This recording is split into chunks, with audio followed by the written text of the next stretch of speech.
tour for the 150th celebration. One of the things we wanted to emphasize, of course, was Indata, because the celebration happened on the same day. So this section has to do with performing in visual arts, and we also wanted to include some debate. So here's a national championship debate trophy, policy debate from 2005,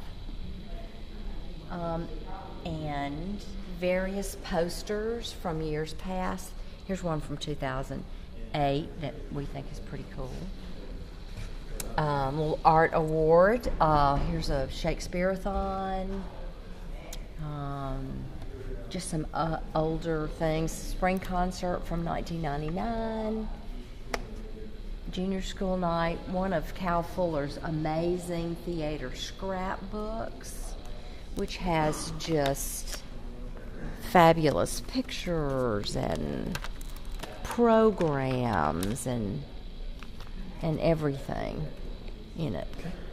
Some playbills from student-directed one-acts, and here's one from our town from 1964.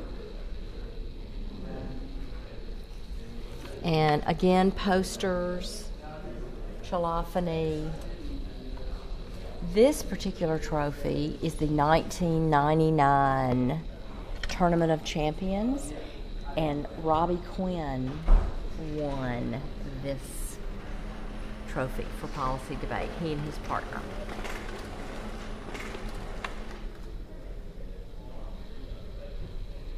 And we even have, these are more, concert posters. We even have some choral posters and some state awards. This side has to do with athletics. And here's a gorgeous 1948, 50 years of NBA football, where Howard Allen is the coach.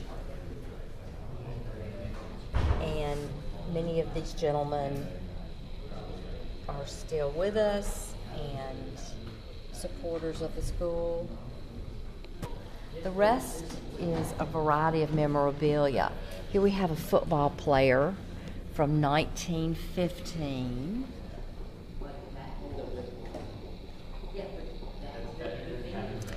Here's the 1964 All-City team, and Lee Noel is currently on the Board of Trustees. Okay, here's a football program from 1982. First game that was played on the new football field. And in 1991, this same field was named for Tommy Owen. Here's a homecoming t-shirt from 2007. It's very colorful.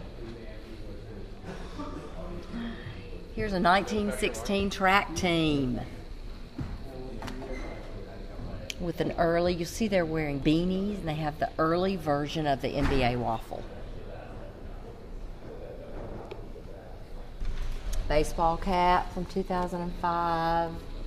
Here's a 1947 program when we played Isaac Litton.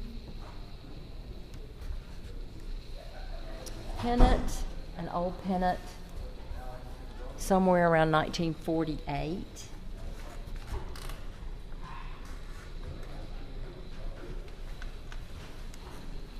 There's a 1915 ticket to a game between NBA and Sewanee, and it cost 25 cents. We have many, many scrapbooks. This one just happens to be the 1999 football season.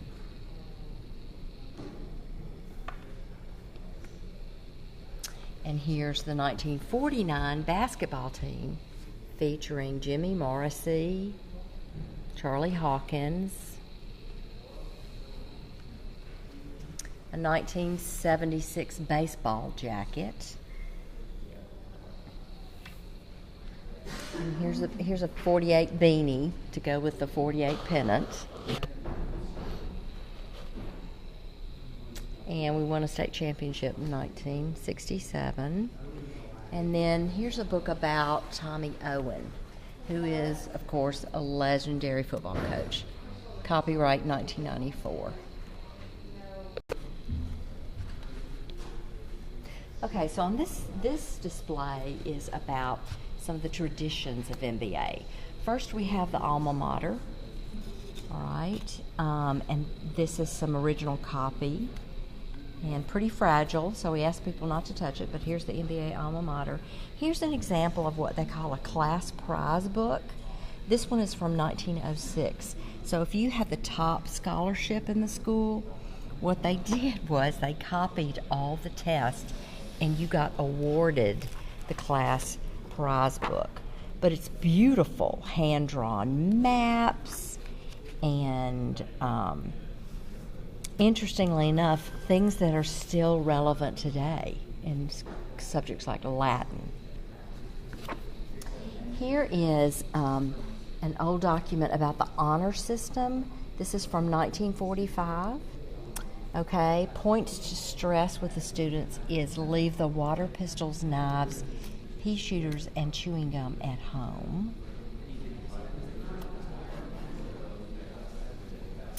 And of course, signing the register is probably our most important tradition. It started at the Western Military Institute, which merged with the University of Nashville. Okay, and each year the boys sign it, and they pledge to support the school's honor code, which is printed at the top. And this is replicated in every volume, this same language. And this is the original register, which I get out infrequently because it's pretty fragile. But okay, so here is, Totemoy is MBA's highest honor that a boy can achieve. And they also often tap other important people. It was founded in 1954 by these gentlemen, several of whom came back in 2017. All right, so, and two of them were here for this tour downstairs. Okay, and here's the charter. Here's the original Totemoy charter right here.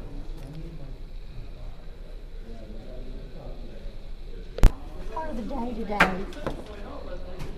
All right, student publications through the years have been several reincarnations now. We have the Bell Ringer, but the junior school has had Top of the Hill for a while.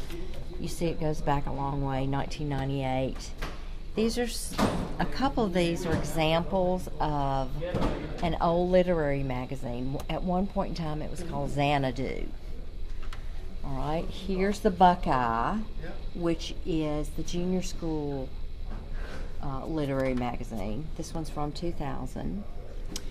Here's one that Louise LaQuire started when she was here, and this issue featured not only students but also alums. So in here you have Paul Harmon, class of 1957, and Alan LaQuire, class of 1974, who have gone on to be very famous, very well known. And then here's what it looks like now. Here's today's incarnation. Okay. Okay, cum laude charter, and 1981.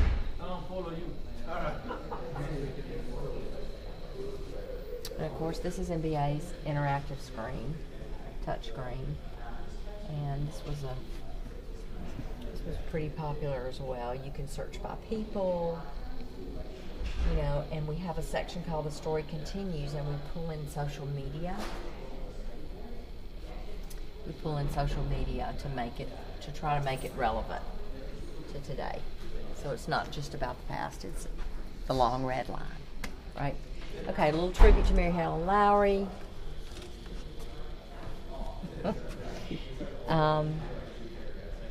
Anyway, and of course she has her own building, which opened in 2012.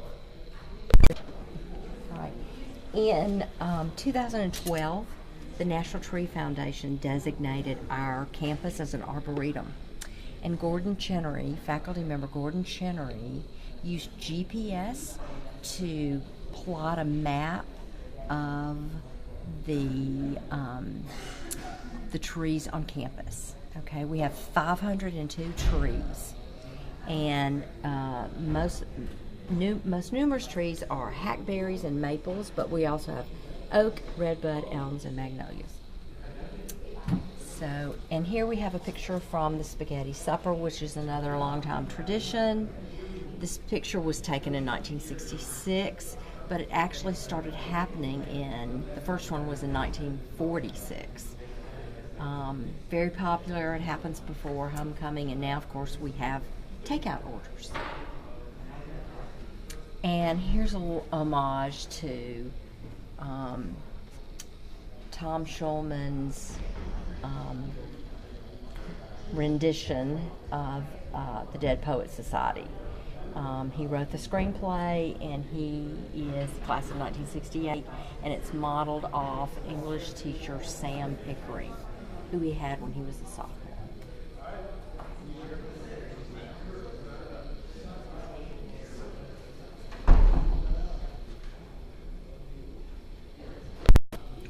Let's move the mini-move. Play exhibit involves the leaders of MBA. Of course, current headmaster Brad Joya and our board chair David Ingram, who's a 1981 graduate. Then we chose a few. This is the first headmaster, Isaac Ball. He has a building named after him. And we have a personal copy of Wordsworth Greece. This book, which was copyright 1840, has his markings and his notes. It was one of his favorites. We also have a list of the current board of trustees and all the headmasters of the MBA.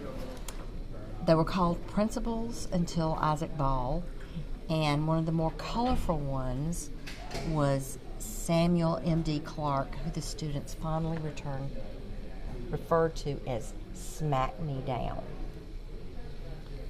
Okay, and here are a couple more headmasters, former headmasters, Pascal and Bondura.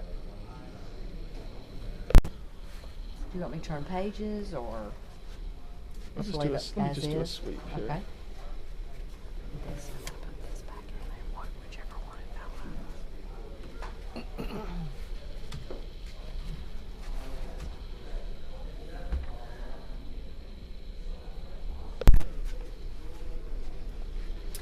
This display has to do with the Wallace School, which was founded by Dr. Clarence or C.B. Wallace, founded in 1886, and the schools really respected each other. They were a rival of ours, and when he retired in 41 and the school closed, then the Wallace alumni decided to affiliate with MBA.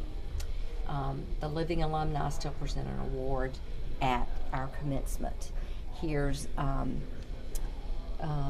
someone's graduation certificate. Here's a picture of Mr. Wallace, just some different memorabilia, a ledger belonging to him, a belt buckle, a sweater, and a picture of students, athletes, and their publication was called Wallace World. Okay. All right. You're in the Patrick Wilson Library, so we thought it would be appropriate to put out a display about the library. The initial money, generously given by the Wilson family, is in memory of Patrick Wilson, a 1965 graduate who passed away shortly thereafter. It's had subsequent renovations and updates, and they still continue to fund it. So just some documentation, a picture of Pat Wilson, who graduated from Wallace in '37, some fun catalog cards from days gone by, and checkout cards before barcodes. Here's one that Chinnery checked out. I think there's one in here from Spiegel somewhere, and several other people. Oh, here's Chris Spiegel. And just for fun, this is an old procedures manual, routines manual is what they called it, teaching you how to document, how to, all the record keeping that went back into an old-fashioned library. And now, of course, it's dramatically different with the advent of computers. MBA has an extensive first edition collection, and much of it has been given by our current headmaster, Brad Joya. And we made a display to highlight some of the more major pieces that we have. For example, the Nashville Literary Magazine from 1922 by the Fugitive Poets, very famous.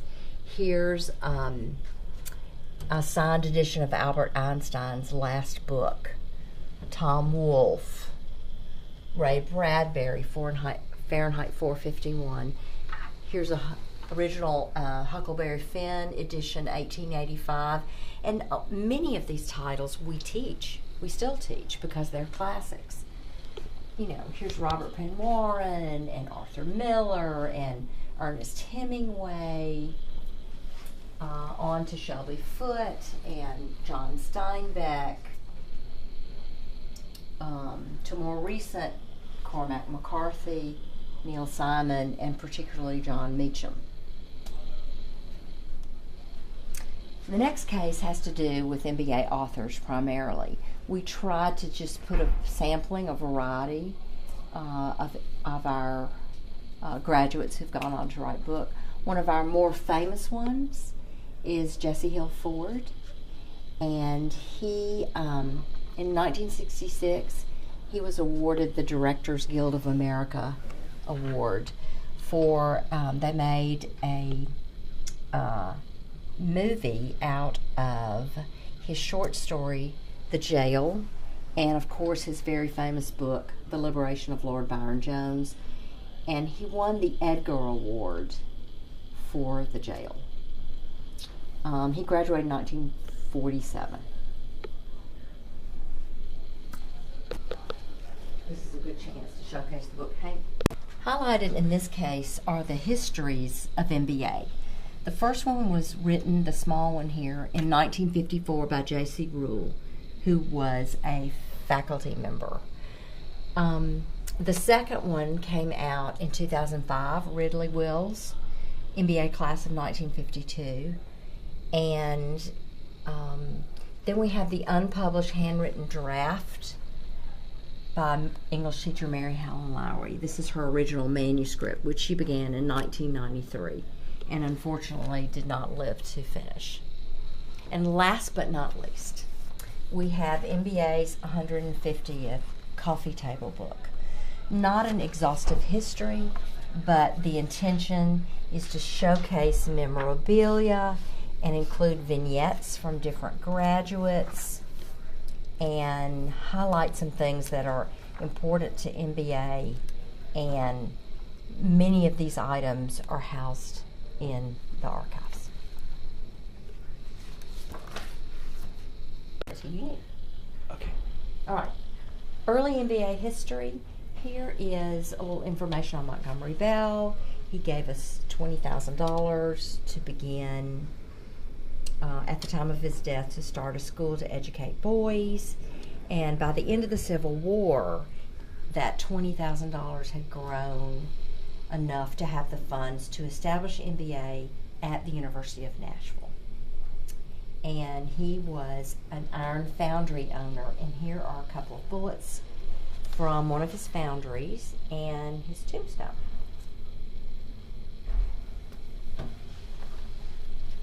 Okay, this map, 3 downtown locations, right? We were in University of Nashville first in the in buildings, and then we moved several other times. We rented a building on 7th Avenue, but still just a temporary location. We have a lot of booklets that were published between 1875 and 1926, catalogs and announcements that give us an idea of what life was like in the school during those days. We had 2 departments, a high and a grammar school. At that time, the tuition was $45 a year. All right, then we move on to some older charters and some old Montgomery Bell bulletins. The oldest one we have is this one, December 1902.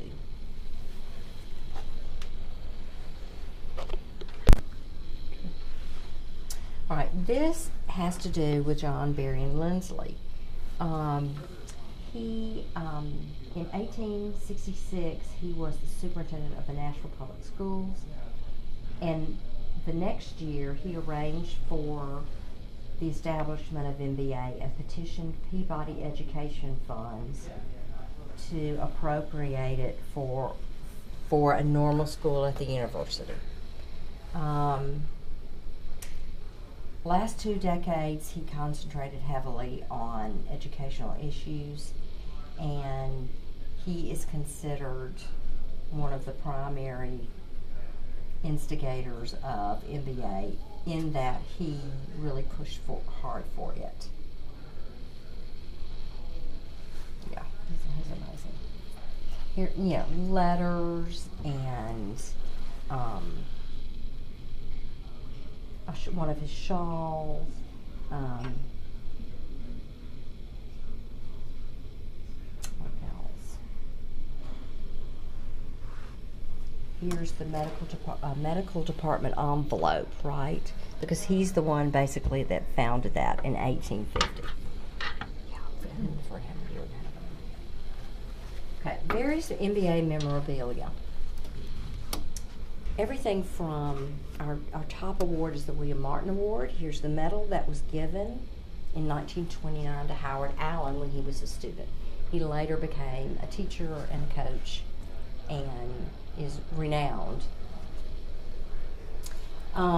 Here's a football charm from 1948, a lavalier pen from 1923, various coffee mugs, and here's an old jersey, and this is actually a football from 1985, and it's the Tommy Owen era, and we know it's from 1985 because it's marked 85-8, so it was the 8th game. It's the game ball from the 8th game, and when I look back in the records, we played Overton High School and we beat them 44-0. I take this with me when I do orientation for the 7th grade boys to get their attention. And we toss it around, and they think it is terribly old. 1985 to them is ancient history. So, a lot of fun. Here's a Totemori pen, a stick pen of a 1903 graduate. We have a lot of things like this. This is just a sample. And here they are again. Joe Davis. This is Joe Davis of the Davis Building, right? Because he was, an incredible tennis player, state champion. And this picture, this is a micro class. That's Brownlee Curry.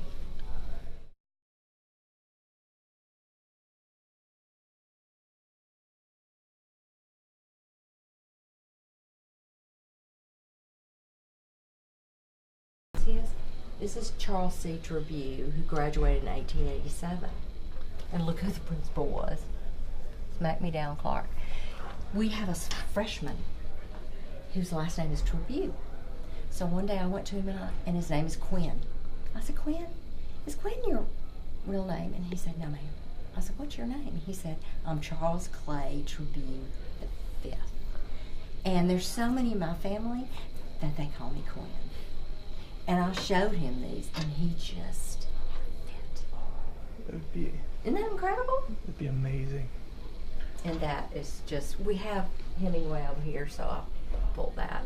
But here are a couple more. Let's see. This one is from 1909, and there's a 1910. This is Brownlee Curry. And this is George Sloan, who was chairman of the board, on the board for forever. Mm-hmm.